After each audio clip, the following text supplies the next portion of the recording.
Hey guys, I'm Randy Murrah, Choctaw, Oklahoma, CSC in Oklahoma. Today we're going to take a minute to show you how we install tire cables.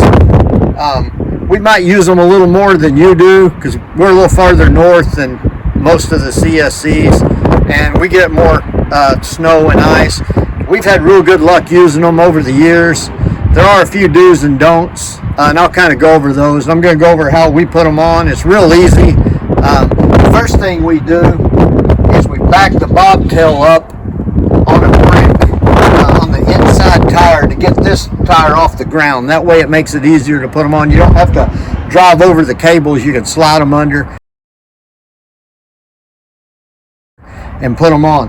One of the most important things you have to do is you have to make sure that these connectors for the diagonal strands are facing down so that when you put them on, this flat part is against the sidewall.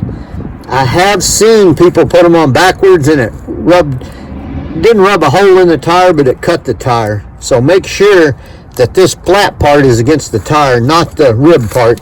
And also you have to make sure this little lever, this is your tensioning lever, make sure it's on the outside of the tire. It doesn't matter what side you're putting them on, you just have to make sure this is flat and this lever is on the outside of the tire, not the inside.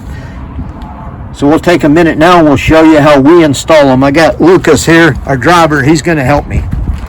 You take your cables, slide them under the wheel like this, and then you raise them up.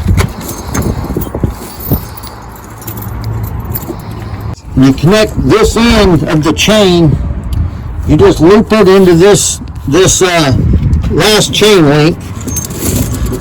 Then you pull it up here, this little lever, it goes through the end of this chain like this, and you pull it down, and then you can hook it there. Now what you can do is these things will stretch a little bit as you're driving. So, you know, during the day you can come over here and you can take up the slack by changing links in the chain and make it tighter. That way it gets it tighter. Then I go through and I adjust all these cross pieces. And it doesn't matter if they're exactly straight across. Once you get all that done, you can usually get another bite and get them tighter like that.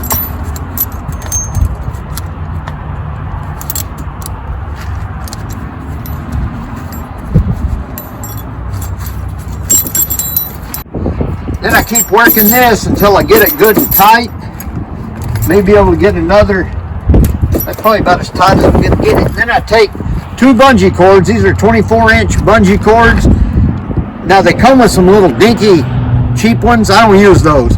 I go ahead and go to the hardware store, Home Depot or Lowe's to get these 24-inch heavier duty ones. I hook them with the hook that comes through this way so that that one hook's not up against the tire. Then I just stretch them across and hook them in the bottom. And I make an X basically, and that keeps this tight and keeps it from wanting to come off. And you can also tighten up this inside, take this loose, take another bite on this inside chain or two and get them tight. And you need to check them periodically during the day because they sometimes, I think they stretch a little, they'll get a little looser, and you can take a bite up and make it tighter. The big key is don't go very fast. You can only go about 20-25 miles an hour, otherwise it'll throw them off. And always, real important, take a pair of cutters in case one of these cross pieces breaks. You can cut it off, otherwise it's slapping around and it'll knock something loose. So I just cut it completely off and it just doesn't have that one. If this cable breaks, the sidewall cable breaks, you're done. But like I say, if you only go about 20 or 25, usually you don't have a problem. If you come up on dry pavement, try to stay over where there's some snow if the roads start clearing off. But if the roads clear completely off, I stop and take them off. And then, you know, if you come up to a driveway that is impassable without them, you'll have to put them back on. But like I say, it only takes just a couple of minutes once you do it a few times. But that's real important. That's how we do it here in Oklahoma. Hopefully it'll help you. Anyway, if anybody has any questions, your manager probably has my number, can get it, call me. I'll help you out any way I can. Be safe out there.